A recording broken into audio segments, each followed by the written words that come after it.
Soon, the Cherokees' worst fears are realized.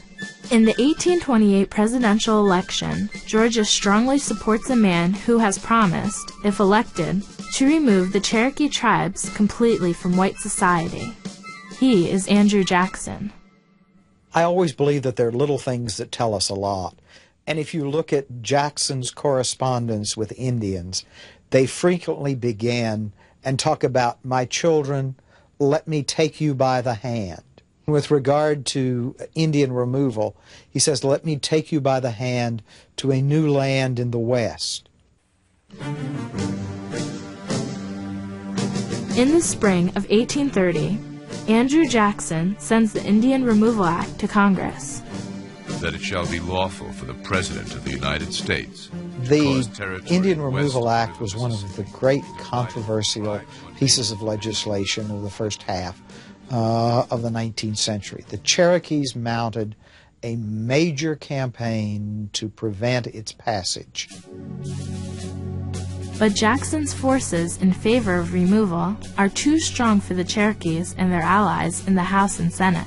On May 26, 1830, the U.S. Congress narrowly passes the Indian Removal Act.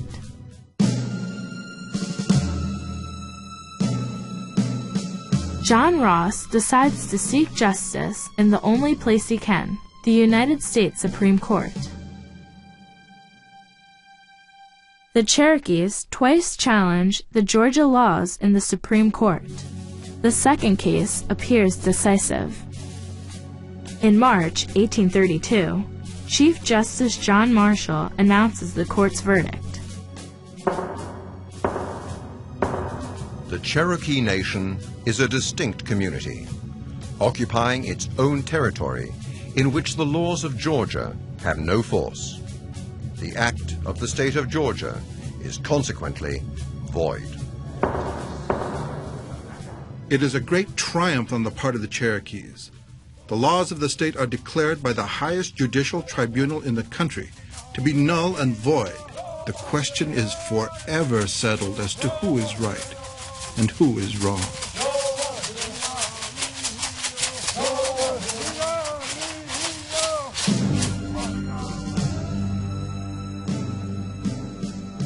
Victory is short-lived, however.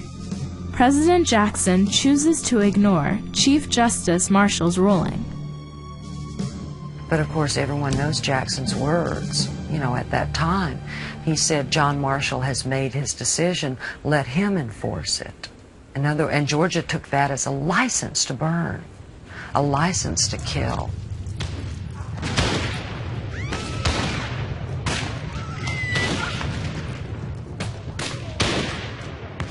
Until that time, the Cherokees had remained remarkably united. But once the Supreme Court decision was ignored, the Cherokees, many of them, believed that they had no hope. Winter, 1835. Principal Chief John Ross goes to Washington, D.C., determined to fight off removal. Another Cherokee, Major John Ridge, travels there as well, though he has no official authority. Ross and Ridge compete with each other over who will represent the Cherokees to the U.S. government. When Jackson realizes Ross is just stalling, he strikes a deal with Ridge. $5 million and land in Oklahoma in exchange for all the Cherokee land east of the Mississippi River. The treaty is signed by only a handful of Cherokees, a tiny minority in a nation of thousands. Jackson was so anxious to get a treaty of any kind that he was willing to take that before the Senate. A few months later, Jackson manages to push the treaty through Congress, getting it ratified by a single vote. Many Americans are outraged.